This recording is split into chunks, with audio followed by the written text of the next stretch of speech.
Hello, in this video I want to show you how to solve problem, how to fix Instagram camera effects filters not working. First you need open the setting on your phone, then scroll down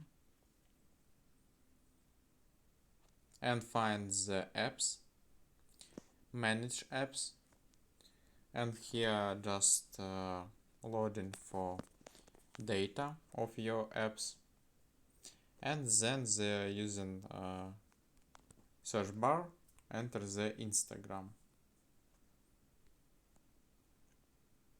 And here clear data, or not data, clear cache. Okay, then go to the Instagram and you can try work or not. If not, go to the Google Play Store on your phone. Using the search bar, click on it and find the Instagram, enter Instagram. And here you can, if you have open, just click on the uninstall and then reload app on your phone again.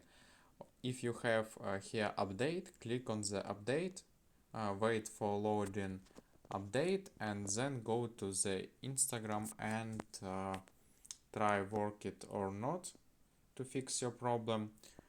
If not, uninstall too and then download this app again. And this is all for today.